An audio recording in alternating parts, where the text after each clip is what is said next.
सभी को राम राम। कैसे हो आप सभी। आज फिर हम हरियाणा जीके का टॉपिक लेके आए हैं। आगे क्वेश्चन कराएंगे आपको। 25 क्वेश्चन लेके आया हूँ और आप सभी से रिक्वेस्ट है कि वीडियो को लाइक करें, शेयर करें, चैनल को सब्सक्राइब करें और कमेंट भी करें कि आपको ये वीडियो कैसी लगती हैं। तो आज हम हरियाणा जीके शुरू करते हैं। पहला क्वेश्चन देखते हैं। पहला क्वेश्चन है हमारा पहला क्वेश्चन है कि प्रसिद्ध कवि सूरदास का जन्म स्थान सिही फरीदाबाद में है। कि जो हमारे कवि हुए हैं सूरदास, बहुत ही प्रसिद्ध और प्राचीन समय के कवि हुए हैं, महान कवि हुए हैं। उनका जो जन्म था हमारे हरियाणा की भूमि पर फरीदाबाद में हुआ है और गांव है सिही। प्रसिद्ध कवि सूरदास का जन्म सिही स्थान पर हुआ, जो कहाँ पे है, फरीदाबाद में। आगे है क्वेश्चन नंबर 2। सम्राट अशोक का टोपरा स्तंभ मूल रूप से अंबाला में था। यानी कि जो सम्राट अशोक का टोपरा स्तंभ था वो पहले कहाँ पे था, अंबाला में। बाद में कहाँ पे ले जाया गया, दिल्ली में ले जाया गया और वहाँ पे स्थापित कर दिया गया। पहले जो था ये टोपरा, अशोक का टोपरा, वो कहाँ पे था, अंबाला में। नेक्स्ट क्वेश्चन है हरियाणा विश्वविद्यालय शिक्षा बोर्ड की स्थापना 1969 भिवानी में हुई थी। यानी कि जो हमारा हरियाणा का विद्यालय बोर्ड है, हरियाणा बोर्ड बोलते हैं जिसको, उसकी जो स्थापना है भिवानी में कब हुई थी, 1969 के अंदर। और इससे पहले कहाँ था, ये चंडीगढ़ में था। और 1969 में कहाँ पे स्थापित कर दिया गया, ये कर दिया गया था भिवानी में। नेक्स्ट है महाभारत काल में हरियाणा बहुधान्य प्रदेश के नाम से जाना जाता था। जब महाभारत लिखी गई थी महर्षि वेद व्यास के द्वारा, तो उस समय हरियाणा जो प्रदेश था उसका जो नाम था वो क्या था, बहुधान्य प्रदेश। बहुधान्य प्रदेश कहते थे क्योंकि यहाँ पर हरियाणा के अंदर आज भी बहुत ज़्यादा धान होती है, बहुत ज़्यादा फसलें होती हैं। और उस समय भी क्या था, सबसे ज़्यादा जो फसल थी, यानी कि जो अनाज होता था वो हरियाणा के अंदर होता था, जिसको क्या कहते थे, बहुधान्य प्रदेश कहा जाता था। उसके बाद है नेक्स्ट क्वेश्चन हरियाणा केसरी पंडित नेकीराम शर्मा को कहा जाता है।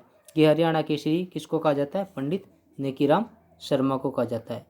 किसको कहा जाता है, पंडित नेकीराम शर्मा को हरियाणा केसरी कहा जाता है। नेक्स्ट क्वेश्चन है सिंधु सभ्यता का केंद्र मिथाथल भिवानी एवं बनावली हिसार में है।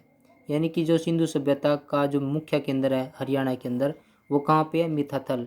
मिथाथल कहाँ पे है, वो है भिवानी के अंदर। और बनावली है एक और स्थान, वो कहाँ पे है, हिसार के अंदर। ये जो सिंधु सभ्यता है उसके मुख्य केंद्र माने जाते हैं मिथाथल और बनावली। मिथाथल कहाँ, भिवानी, और बनावली हिसार में। ये किस सभ्यता का केंद्र माना जाता है, ये सिंधु सभ्यता का केंद्र माना जाता है। ठीक है। उसके बाद है नेक्स्ट क्वेश्चन थानेसर हर्षवर्धन राजा की राजधानी थी। यानी कि जो हर्षवर्धन राजा हुए हैं, महान राजा हुए हैं ये। और जो थानेसर है कुरुक्षेत्र में, उन थानेसर हर्षवर्धन की क्या थी, राजधानी थी। उसको राजधानी बनाया था हर्षवर्धन राजा ने। किसको बनाया था, थानेसर को। किसको बनाया था, थानेसर को। और जो कुरुक्षेत्र का पुराना नाम है वो भी थानेसर है, मगर अब ये थानेसर और कुरुक्षेत्र अलग अलग हो गए हैं। थानेसर वहाँ पे अलग है और कुरुक्षेत्र अलग है। पहले कुरुक्षेत्र का जो प्राचीन नाम तो थानेसर ही था। यानी कि जो हर्षवर्धन राजा है उनकी जो राजधानी थी क्या थी, कुरुक्षेत्र ही थी। थानेसर भी कह सकते हैं, कुरुक्षेत्र भी कह सकते हैं, मगर मेन क्या कहा जाएगा, थानेसर कहा जाएगा। नेक्स्ट है करनाल को धान का कटोरा कहा जाता है। क्या कहा जाता है, धान का कटोरा। क्योंकि यहाँ पे जो चावल है वो सबसे ज़्यादा उगाए जाते हैं, सबसे ज़्यादा जो पैदावार है चावल की वो कहाँ पे है, करनाल के अंदर। इसलिए क्या कहा जाता है, इसको धान का कटोरा कहा जाता है।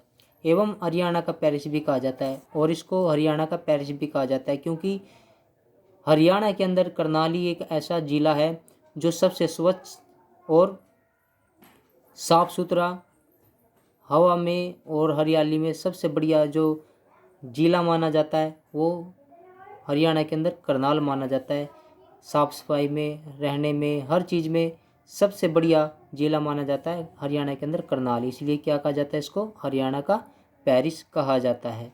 नेक्स्ट क्वेश्चन है हमारा पंजाब हरियाणा के सीमा आयोग के अध्यक्ष जस्टिस JC शाह थे।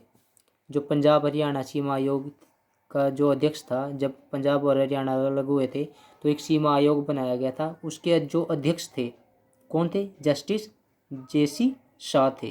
पंजाब हरियाणा सीमा आयोग के अध्यक्ष जस्टिस JC शाह। उसके बाद है नेक्स्ट क्वेश्चन, कैथल के फरल गांव में फल्गु के मेले का आयोजन किया जाता है। कैथल का जो गांव है फरल गांव है कैथल के अंदर, उसमें फल्गु का मेला आयोजन किया जाता है। फल्गु का मेला लगता है वहाँ पे कैथल के फरल गांव में। उसके बाद है नेक्स्ट क्वेश्चन, हरियाणा का धमाल नृत्य, यानी कि जो हरियाणा का धमाल लोक नृत्य है उसको चांदनी रात में खुले मैदान में किया जाता है। हरियाणा का प्राचीन जो लोक नृत्य है, धमाल लोक नृत्य है, प्राचीन सबसे प्राचीन लोक नृत्य बोला जाता है हरियाणा का। और इसको कहाँ पे किया जाता है? चांदनी रात में और खुले मैदान में किया जाता है। नेक्स्ट है लूर लोक नृत्य बांगरा क्षेत्र में किया जाता है।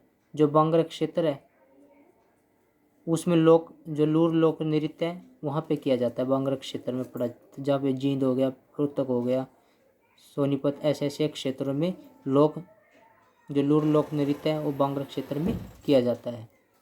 उसके बाद है स्थानेश्वर महादेव मंदिर का निर्माण पुष्यभूति राजा ने करवाया था। जो स्थानेश्वर महादेव मंदिर का निर्माण है वो पुष्यभूति राजा ने करवाया था। स्थानेश्वर महादेव मंदिर कहाँ पर है? यह है कुरुक्षेत्र में। कहाँ पर है? कुरुक्षेत्र में। और इसका निर्माण किसने करवाया था? राजा पुष्यभूति ने करवाया था। ये किसने करवाया था? राजा पुष्यभूति ने, जो क्या थे? हर्षवर्धन के राजा, जो हर्षवर्धन है जिसकी जो राजधानी थी थानेसर थी, उनके पिता थे ये। ठीक है। उसके बाद है नेक्स्ट क्वेश्चन, शीतला माता मंदिर का निर्माण 1650 ईस्वी में कराया गया था। शीतला माता का मंदिर है कहाँ पे? ये गुड़गांव में है। और इसका जो निर्माण था 1650 ईस्वी में करवाया गया था, यानी कि 1650 में इसको बनाया गया था और ये गुड़गांव में है। उसके बाद है नेक्स्ट क्वेश्चन हमारा,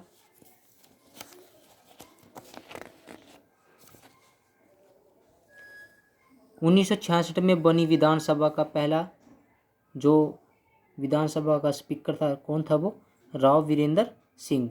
यानी कि जब हरियाणा राज्य बना था 1966 के अंदर, तो विधानसभा का जो पहला स्पीकर था, हमारी विधानसभा हरियाणा विधानसभा का जो पहला स्पीकर था उसका क्या नाम था? राव वीरेंद्र सिंह। क्या नाम था? राव वीरेंद्र सिंह।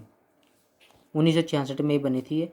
उसके बाद है हरियाणा विधानसभा की पहली महिला अध्यक्ष, यानी कि जब हरियाणा विधानसभा की जो पहली महिला अध्यक्ष बनी थी, विधानसभा की पहली महिला अध्यक्ष कौन थी? वो श्रीमती सन्नो देवी। हरियाणा विधानसभा की प्रथम महिला अध्यक्ष कौन थी? श्रीमती सन्नो देवी। वेरी वेरी इंपॉर्टेंट है ये दोनों क्वेश्चन। श्रीमती सन्नो देवी। जो विधानसभा का पहला स्पीकर था कौन था? राव वीरेंद्र सिंह। और पहली महिला अध्यक्ष कौन थी? श्रीमती सन्नो देवी। ठीक है। उसके बाद है नेक्स्ट क्वेश्चन, हरियाणा उदय के समय विधानसभा में 54 सीटें थी। यानी कि जब हरियाणा राज्य बना था तो उस समय विधानसभा की कितनी सीटें थी? 54 सीटें थी। 1970 में बढ़कर कितनी हो गई थी? 90 सीटें हो गई थी। जो 90 सीटें बनी थी, आज भी 90 सीटें हैं। तो ये कब बनी थी? ये 1970 में बनी थी। मगर जब हरियाणा पंजाब से अलग हुआ था, यानी कि हरियाणा राज्य बना था 1 नवंबर 1966 को, तो ये 54 सीटें लेकर अलग हुआ था। यानी कि विधानसभा की कितनी सीटें थी? 54 सीटें थी। 1970 में कितनी हो गई? 90 सीटें हो गई।